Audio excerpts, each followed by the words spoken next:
Welcome to August. I'm going to do an August update right now. It's about the middle part of August and things are really taking off. The soup house, you can barely see the ground, so our peppers are really finally starting to take off. They took a little bit to get going this year. It's kind of odd, and they didn't set a ton of fruit early on, but they have set a lot of blossoms now, and it looks like later on in the season we'll have a lot of peppers. But I think the temperatures were just too hot or too cold in June, and that really messes with the peppers, especially in the hoop house. It kind of magnifies the extremes a little bit because it gets hotter in here during the day. So those are looking good. We got our yellow tomatoes here. Keep going here. So this was all potatoes not too long ago. I think the July update, I think we had stuff planted. But it was really little, and here this whole section is planted out now. We got a later planting of cabbage and broccoli. We got lettuce under here. Got our first of our kind of fall carrots, bolero, planted there. Got green beans. We have probably 3 plantings after this one. So we got that one, and then we got one behind me and one in the back garden. We got our zucchini that are really cranking out right now.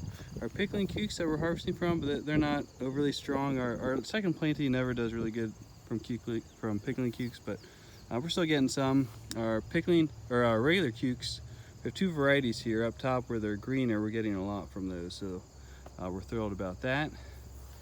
Got a planting of beans, got lettuce, so this stuff we'll be harvesting in a week or 2. So it's kind of neat. A lot of these even, they may, like after the lettuce, we may be planting spinach, radishes, turnips, and those for the fall. So a lot of those beds, you'll get three plantings of stuff. Got our tomatoes and these cherries. You can see here how we prune them up. We got all the leaves pruned up, and we're picking up towards the top of the plant as far as height. Now they're growing back down, so there's a lot of green fruit growing down. But yeah, working our way up pretty quick. We got potatoes. So these were sugar snap peas, and then we put potatoes in. They're looking really nice. We've had issues with potato bugs, and we've had to go through every 2-3 days to collect them, and so the foliage is looking nice, but it would not look like that if we weren't collecting them. So we got our carrots that we're harvesting right now. We're harvesting from the bottom now up because we have had a lot of rain over the last couple weeks, and they were starting to periodically rot out in the bottom. So we wanted to get up out of, this is sloped down towards me, so we're wanting to get up out of the wetter area. Got a few small cabbages left. The broccoli, I'll probably actually just cut that out. The broccoli didn't pan out.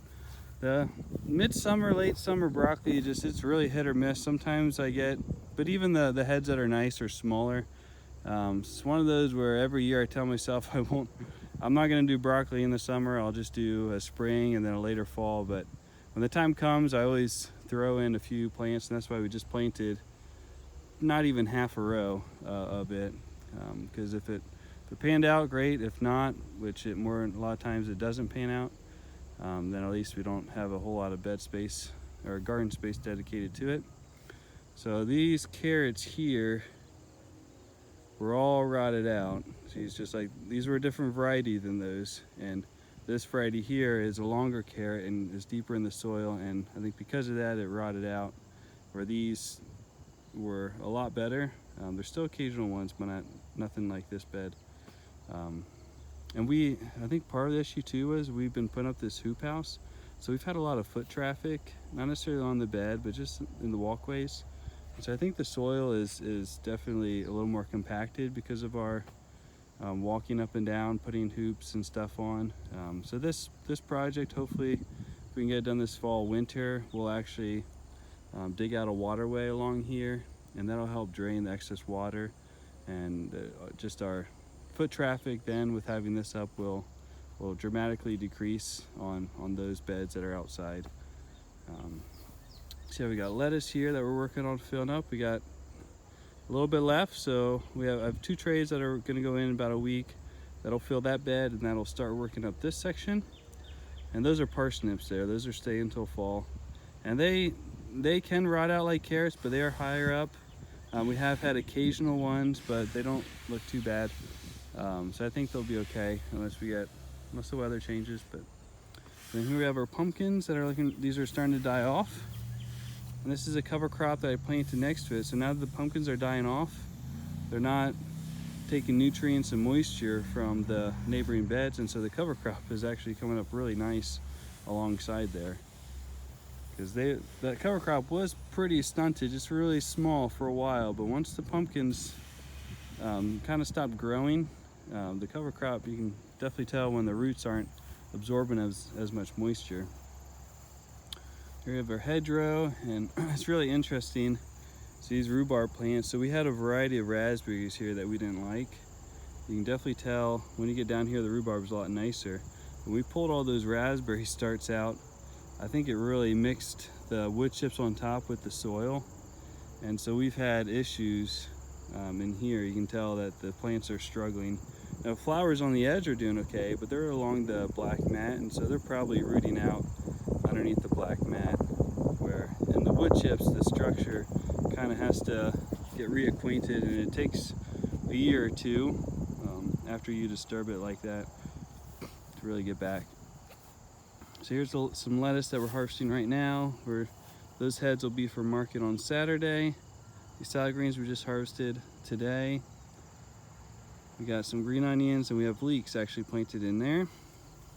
And here we have all of our carrots and a little bit of parsley. But these are all of our carrots, fall carrots. We have 3 more beds for the fall winter. This year we're hopefully gonna have plenty. Last year we had to stop selling because we ran out.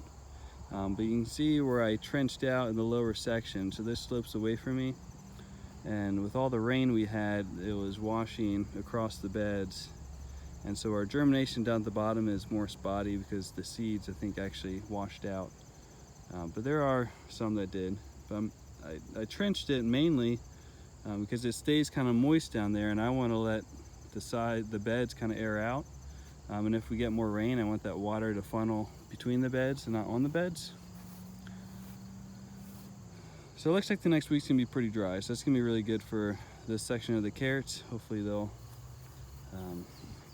like that going into the fall. And once the weather cools down, it doesn't seem like you have, or at least we don't have issues with the roots rotting as much. It seems like when it's hotter and the humidity's higher, that's where you get a lot of the carrot roots rotting when your soil temperature is a lot higher. So even though it stays wetter into the fall, winter, the soil temperature will cool down, and the fungus that attacks the roots won't be as aggressive during the cooler temperature months. So yeah, here we have cabbage and broccoli. This is our fall planting. So this is a little bit ahead of the previous planting I showed you under the netting. And then under here we have first of our fall radishes and spinach. See, we have this covered for the moss. So I just planted that about a week ago, and then we have spinach right here.